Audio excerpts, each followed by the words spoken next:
गठबंधन आदि के साथ मिलकर नहीं, बल्कि अकेले ही अपनी पार्टी के बलबूते पर पूरी तैयारी व दमदारी के साथ ये चुनाव लड़ रही है। इसके साथ ही हमने टिकट बंटवारे के मामले में भी सर्व समाज के लोगों को उचित भागीदारी दी, जिनको कामयाब बनाने के लिए अपनी पार्टी के लोग पूरे जी जान से लगे। और इस संबंध में जैसे आप लोगों को मालूम है, दूसरी पार्टियों के बारे में मालूम है, खासकर समाजवादी पार्टी के बारे में ये मालूम है कि जब और असेंबली का चुनाव होता है तो समाजवादी पार्टी का रवैया टिकट देने के मामलों में किस प्रकार का होता है ये हिंदू भी जानते हैं और मुस्लिम समाज के लोग भी जानते हैं। और ज्यादातर देखने में ये आया है कि जहाँ पर मुस्लिम आबादी ज्यादा होती है, जिस क्षेत्र में मुस्लिम आबादी ज्यादा होती है और हिंदुओं की आबादी कम होती है, तो वहाँ पर समाजवादी पार्टी हिंदू को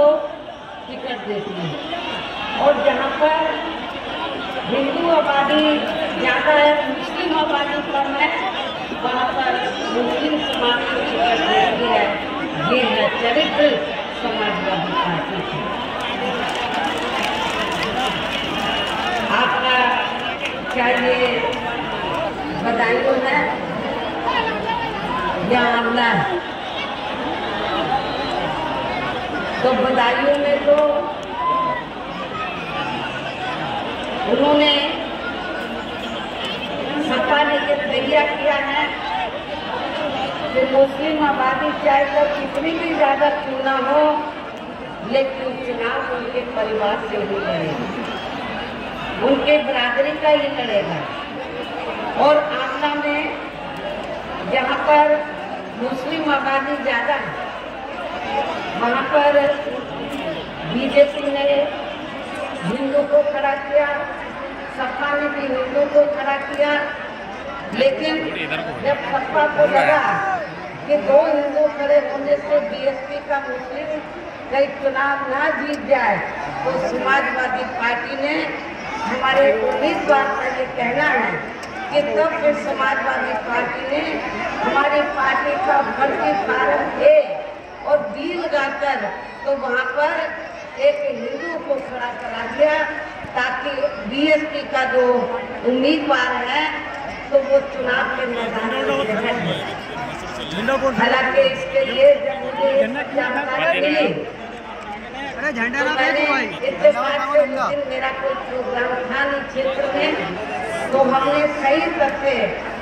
मुख्य चुनाव आयोग के सामने रखे। हम उनका थैंक्स अदा करते हैं कि इस मामले में उन्होंने हमको न्याय दिया। बड़ी मेहनत और हमारे कैंडिडेट को फिर हमारे कैंडिडेट का पर्चा वैलिड हो गया। जहाँ तक संबल का सवाल है, संबल में मुस्लिम आबादी काफी ज्यादा है, हमने मुस्लिम को टिकट दिया, लेकिन वहाँ पर सुनने के लिए ये आता है कि मुस्लिम समाज में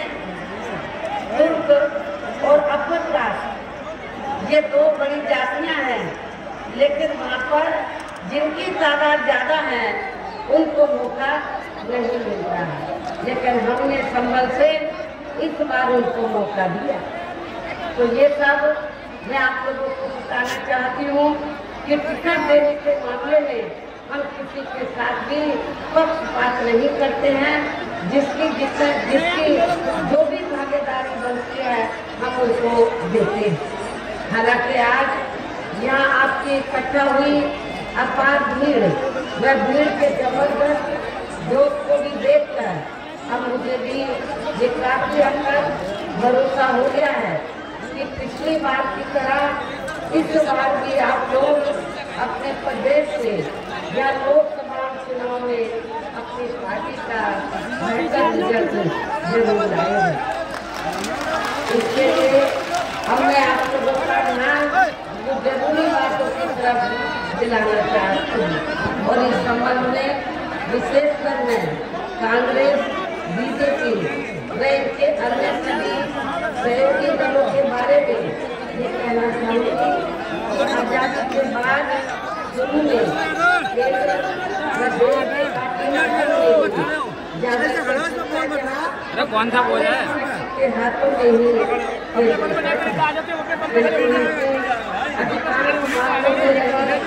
गलत नीतियों एवं गलत कार्य प्रणाली आदि की वजह से ही फिर इस भावना को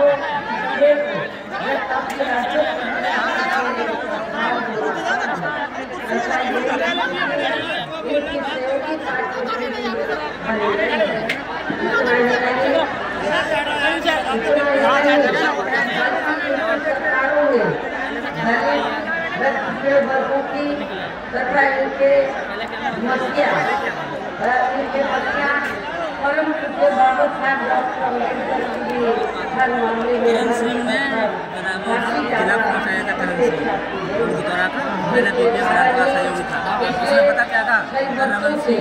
बीजेपी बंदा बीजेपी में गया ने कहा करण सिंह ने बताओ जो आदमी बीजेपी में नहीं उसका मतलब है सो है नाम बनवाने के लिए विधानसभा नाम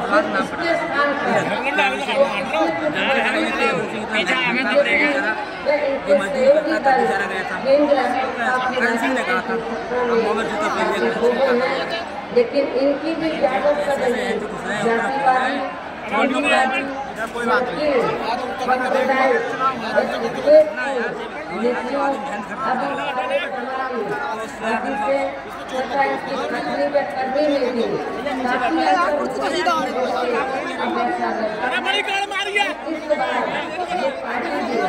यानी कि Bharatiya Janata party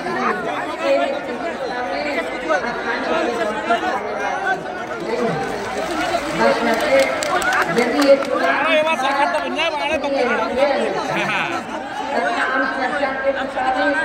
voting machine में भी कोई गड़बड़ी आने नहीं और वैसे भी इस बार चुनाव में इनकी कोई भी पुरानी एवं नहीं चल रही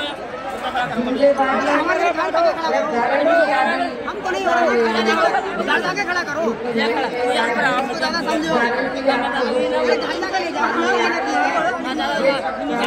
सरकार बन गई देखते रहेंगे तो इतनी और अगर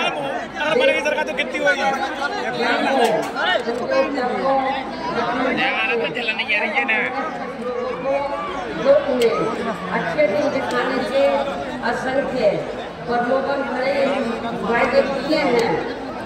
तथा इनको तथा इन लोगों को अनेकों हवाई व कागजी गारंटी आदि दी है तो इनका जमीनी हकीकत में अभी तक इन्होंने लगभग 1/4 हिस्सा बल्कि इसके स्थान पर इनका ज्यादातर समय व ताकत भी यह इनके अपने चहेते रहे बड़े बड़े पूंजीपतियों एवं धना देशों को भी ज्यादा से ज्यादा मालामाल व धनवान आदि बनाने में देने में व बचाने में ही लगी रही है। कैमरा जिनके आर्थिक सहयोग से ये पार्टी व अन्य पार्टियां भी अपना संगठन चलाती हैं तथा चुनावबाजी भी कराती हैं जिसका काफी कुछ चुनाकर बहुत की आई रिपोर्ट से भी हो जाता है। इसके साथ ही कांग्रेस बीजेपी ने तमाम सरकारी जांच एजेंसियों का ज्यादातर इसके अलावा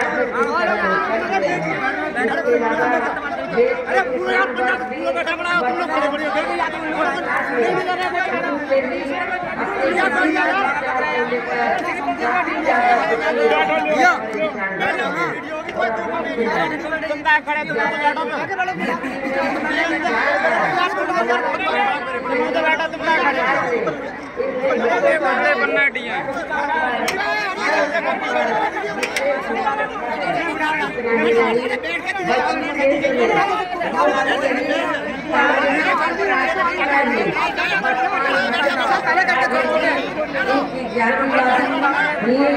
सांप्रदायिक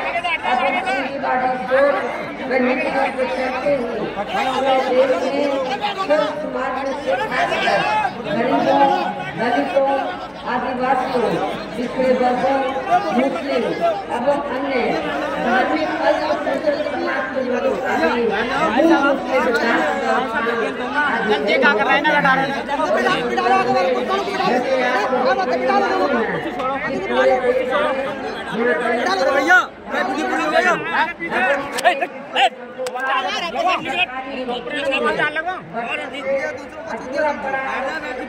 भी अभी तक विशेषकर SC व ST वर्गों के सरकारी कर्मचारियों का कटौती में आरक्षण की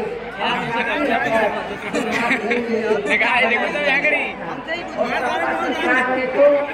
ये व्यवस्था बिल्कुल ही खत्म कर दी गई। साथ ही केंद्र में राज्यों में भी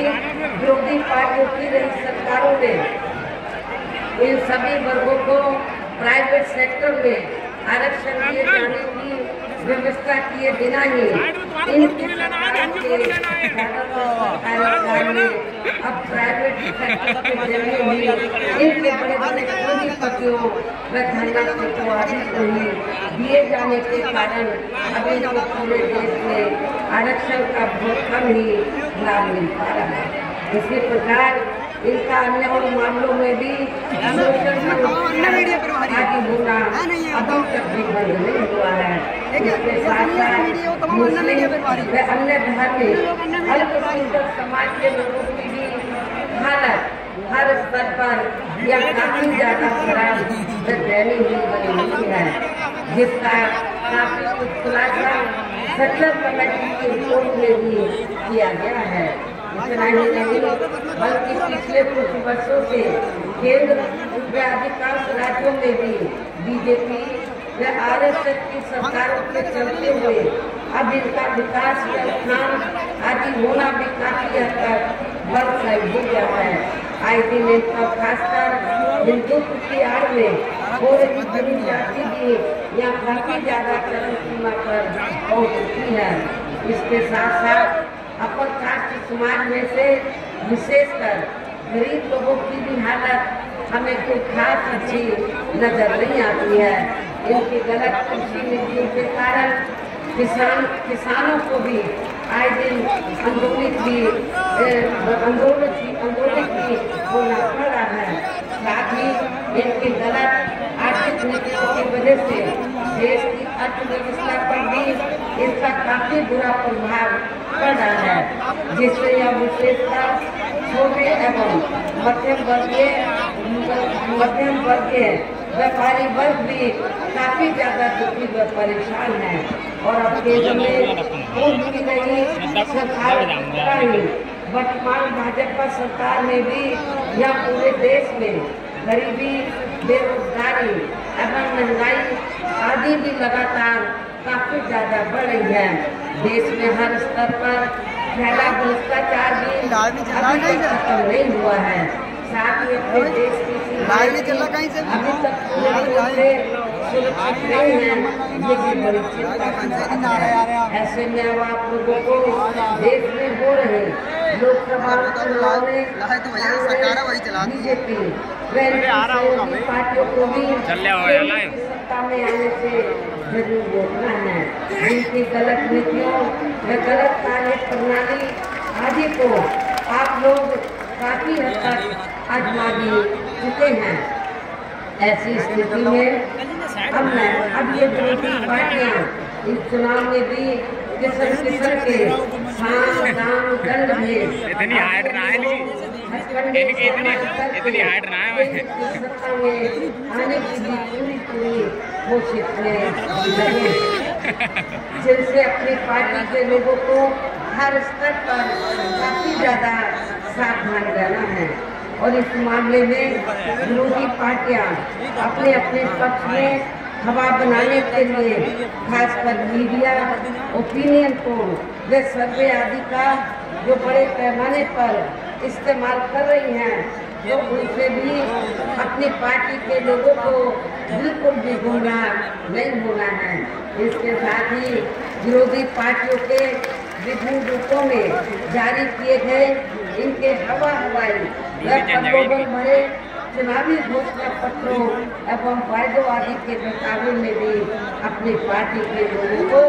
कतई नहीं आना है। जिन्हें ये पार्टियां चुनाव खत्म होने के बाद ज्यादातर अमल में नहीं लाती हैं और अब जिन पर से देश की जनता का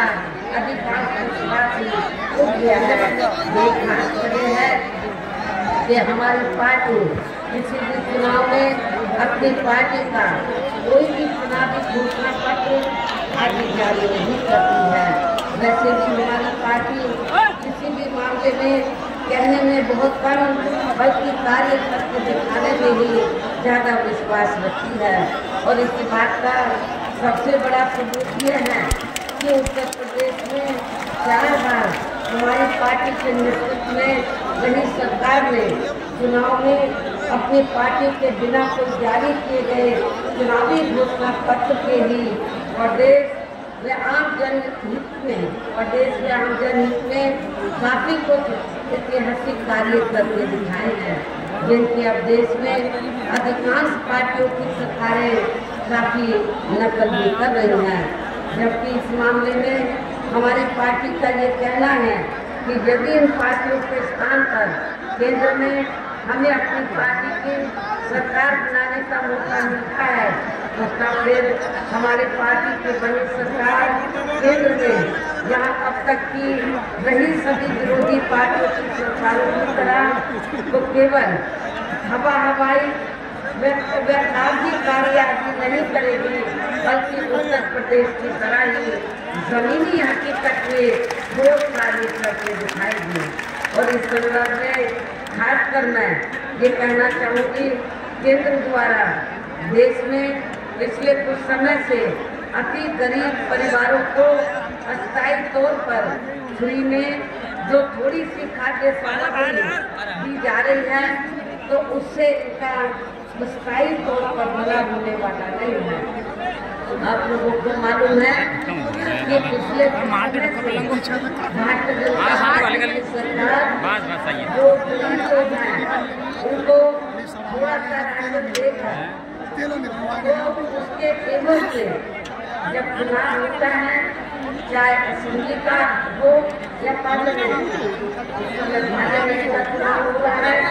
तो भारतीय जनता पार्टी और आरएसएस के लोग करते क्या है, गाँव में जाते हैं और गाँव में जाकर तो जनता को ये कहते हैं गरीब लोगों को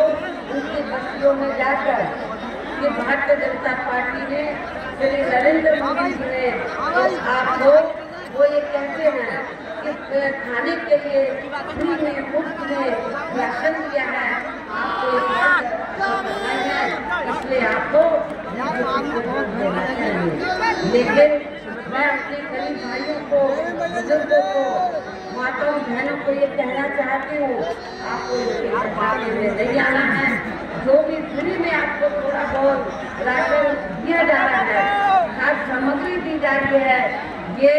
मोदी जी की जेब से नहीं, बीजेपी की जेब से नहीं दी जा रही है, बल्कि आप जो लोग टैक्स देते हैं, सरकार को टैक्स देती है, तो ये खाद्य सामग्री आपको दी जा रही है। इसलिए आप लोगों को इनके भूमिका में नहीं आना है, ये नहीं सोचना है हमने नमक खाया है, उनका नमक अदा करना है, ये तो आपका ही अपना नमक है, टैक्स के द्वारा दिया गया नहीं आना है। और वैसे भी इनकी गरीब लोगों की जो जटिल समस्या है, देश प्रधान को काम देने से केवल किया है, जिसकी तरफ हमारी पार्टी की बनी सरकार विशेष ध्यान देगी। साथ ही देश में पिछले काफी वर्षों से आज दिन बढ़ रही गरीबी, बेरोजगारी, वे महंगाई आदि से की जनता बहुत ज्यादा दुखी और परेशान है। जिसके लिए आर्थिक मैं तो सबका आ गया हूँ, तुम पंडालों को किया जाएगा। हिंदुत्व की प्यार है, इसलिए खासकर मुस्लिम समाज के लोगों का तो आगे को सीधे चले आओ, पार्किंग और आगे बस निकल जाएगी। तो पैदल भाजा तो चले आओ पैदल। हाँ भट्टा तो बहुत आगे को, कंदरपुर से और आगे को। हाँ हाँ जल्दी भाजे चले आओ, बहन जी वो कर रही हैं। इसके अलावा सब समाज से गरीब एवं बेरोजगार लोगों को बेरोजगारी भत्ता आदि न देकर हमने उन्हें बड़ी तादाद में रोजी के साधन भी उपलब्ध कराए हैं। जो अपने कार्य के अधिकार झंडे पड़े हैं, जिनको सरकार बनने पर प्राथमिकता दी जाएगी। कहने का तात्पर्य ये है कि देश में इस समय हो रहे लोकसभा चुनाव में विरोधी पार्टियों के जारी किए गए उनके हवाई प्रलोभन भरे चुनावी घोषणा पत्रों आदि के बहकावे में अभी खासकर देश के अति गरीबों, मजदूरों, बेरोजगारों एवं अन्य मेहनतकश लोगों को बिल्कुल भी नहीं आना है। और अभी ऐसी सभी विरोधी पार्टियों को हर हालत में केंद्र की सत्ता में आने से जरूर रोकना है, जिनकी अपने करने में काफी अंतर है तथा जिन्हें ये लोग बच्चों से आजमा चुके हैं। ऐसे में मेरा ये कहना है कि आप लोगों को अपने खुद के वे अपने प्रदेश, क्षेत्र व देश के भी हित में अपने वोटों को यहाँ कांग्रेस, बीजेपी व अन्य विरोधी पार्टियों को न देकर केवल अपनी एकमात्र हितैषी पार्टी बहुजन समाज पार्टी को पार्टी उत्तर प्रदेश केंद्र में भी अपनी पार्टी को सरकार बनने सोने को